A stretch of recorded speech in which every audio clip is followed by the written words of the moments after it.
ಏನೇ ಮಾಡ್ತಿದ್ಯಾ? ಏನಿಲ್ಲ ಕಣೆ. ಏನಕ್ಕೆ ಹಿಂಗ್ ಗರ ಬಿಡ್ದಳಂಗ್ ಕೂತಿದ್ಯಲ್ಲ? ಏನಿಲ್ಲ ಬಿಡು.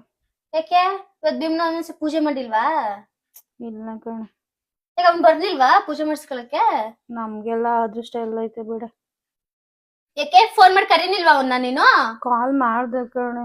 ಯಾಕೆ ಕಾಲ್ ಮಾಡ್ರೆ ಪಿಕ್ ಮಾಡ್ಲಿಲ್ವಾ ಅವನು? ಎಲ್ಲೋ ಮೆಸೇಜ್ ಹಾಕಿದ್ದ ಅವ್ನ ವೈಫ್ ಜೊತೆ ಟೆಂಪಲ್ಗೆ ಹೋಗಿದ್ದೀನಿ ಅಂತ ಹೇಳ್ಬಿಟ್ಟು. ವರ್ಷಕ್ಕೊಂದ್ಸಲ ಬರೋ ಭೀಮ್ನ ಮಸೆಗೆ ಅವಳ ಜೊತೆ ಹೋಗಿ ಟೆಂಪಲ್ಗೆ ಹೋಗೋದಾದ್ರೆ ನೀನೇನಕ್ ಮತ್ತೆ? ನೀನ್ ಯಾವ ಸುಖಕ್ಕೆ ಹೇಳು? ಒಂದ್ ಕಣ್ಣಾಗ್ ಬೆಣ್ಣೆ ಒಂದ್ ಕಣ್ಣಿ ಸುಣ್ಣನಾ? ಏನ್ ಮಾಡಕ್ಕಾಗುತ್ತೆ, ಅವಳಿಗಿರೋ ಅಧಿಕಾರ ನನಗೆ ಇಲ್ವಲ್ಲ ಕಾವ್ಯ. ಲೇ 4 ಜನದ ಮುಂದೆ ತಾಲಿ ಕಟ್ಲಿ ಇಲ್ಲ 4 ಗೋಡೆ ಮಧ್ಯೆ ತಾಲಿ ಕಟ್ಲಿ, ತಾಲಿನೇ ತಾನೆ. ಅವಳಿಗೆ ಎಷ್ಟು ಇಂಪಾರ್ಟೆನ್ಸ್ ಕೊಡ್ತಾನೆ ನಿನ್ಗೂ ಅಷ್ಟೇ ಕೊಡ್ಬೇಕು ತಾನೆ ಅವನು. ಏನ್ ಮಾಡಕ್ಕಾಗುತ್ತೆ, ಅವ್ರ ಖುಷಿಗೆ ಯಾಕೆ ಅಡ್ಡ ಬಿಡ್ತೀಯ? ಸುಮ್ನೆ ಇರೋ, ಅವ್ರ ಪಾಡಿಗೆ ಅವ್ರು ಹೋಗಿ ಬರ್ಲಿ. ಹಾಗಾದ್ರೆ ನಿನ್ ಖುಷಿ ಏನಾಯ್ತು? ಮೊದ್ಲು ಫೋನ್ ಮಾಡಿ ಕರಿ ಅವ್ನ. ಬೇಡ ಸುಮ್ನಿರಿ, ಅವ್ನ ಹೆಂಡತಿ ಜೊತೆ ಇದ್ದಾನೆ, ಸುಮ್ನೆ ಪ್ರಾಬ್ಲಮ್ ಆಗುತ್ತೆ ಆಮೇಲೆ. ಯಾಕೆ ಬೇಕು ಹೇಳು? ಇವಾಗ ನೀನ್ ಫೋನ್ ಮಾಡ್ತೀಯ ಇಲ್ಲ ನಾನ್ ಮಾಡ್ಲಾ? ಬೇಡ, ನಮ್ಮಿಂದ ಇನ್ನೊಬ್ರಿಗೆ ತೊಂದ್ರೆ ಆಗೋದ್ ಬೇಡ. ಸುಮ್ನೆ ಇರು ನೀನು. ನನಗೆ ನೋವಾದ್ರೂ ಪರವಾಗಿಲ್ಲ, ನಾನು ಸಹಿಸ್ಕೋತೀನಿ. ಈ ಫೋನ್ ಮಾಡ್ತೀಯ ಇಲ್ವಾ ಹೇಳು ಅಷ್ಟು ನೀನು. ನಾನ್ ಮಾಡಲ್ಲ ಕಣೆ. ನೀನ್ ಎಷ್ಟ್ ಹೇಳಿದ್ರು ಅಷ್ಟೇ, ಕೋಣ ಮುಂದೆ ಕಿಂದ್ರಿ ಬರ್ಸ್ದಂಗೆ. ನಿನ್ ಗಂಡ ಇದ್ದಾಗ ಹೆಂಗಿತ್ತು ನಿನ್ ಲೈಫ್ ನೆನ್ಪಿಸ್ಕೊ. ನೀನ್ ಹೇಳ್ತಿರೋದು ಕರೆಕ್ಟ್ ಆಗೇ ಇದೆ ಕಣೆ. ನನ್ನ ಫ್ಯಾಮಿಲಿ ಜೊತೆ ನಾನು ಆರಾಮಾಗಿದ್ದೆ. ಅವನ್ನ ನಂಬಿ ನಾನು ಮೋಸ ಹೋಗ್ಬಿಟ್ಟೆ. ಯಾವತ್ತಿದ್ರು ಗಂಡನೇ, ಬೇರೆಯವರು ಬೇರೆಯವರೇನೆ.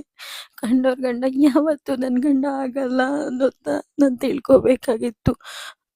ನಾನು ತಪ್ಪು ಮಾಡ್ಬಿಟ್ಟೆ ಕಣೆ. ನನ್ನ ಕೈಯಾರೆ ನಾನೇ ನನ್ನ ಲೈಫ್ನ ಹಾಳು ಮಾಡ್ಕೊಬಿಟ್ಟೆ. ಆದ್ರೂ ನಾನು ಇಷ್ಟಪಟ್ಟಿರೋ ಜೀವ ಎಲ್ಲೇ ಇದ್ರು ನಗ್ನಗ್ತಾ ಇರಲಿ ಅಷ್ಟೇ. ಇದನ್ನೆಲ್ಲ ನಾನು ನಿನ್ನ ಹತ್ರ ಹೇಳ್ಕೋಬೇಕು ಅಂತ ಎಷ್ಟೋ ಸರಿ ಅನ್ಕೊಂಡಿದ್ದೀನಿ.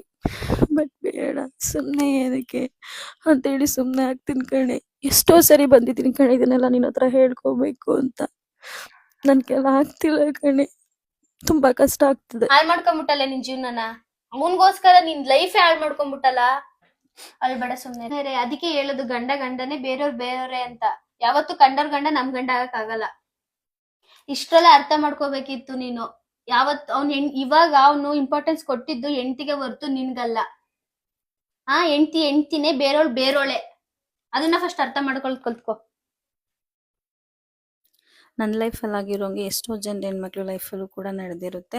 ಹಾಗೆ ಇನ್ಮೇಲಾದ್ರೂ ಯಾರು ಯಾಮಾರಕ್ಕೆ ಹೋಗ್ಬೇಡಿ. ನಿಮ್ಮ ಬುದ್ಧಿ ನಿಮ್ಮ ಕೈಯಲ್ಲಿ ಇರಲಿ.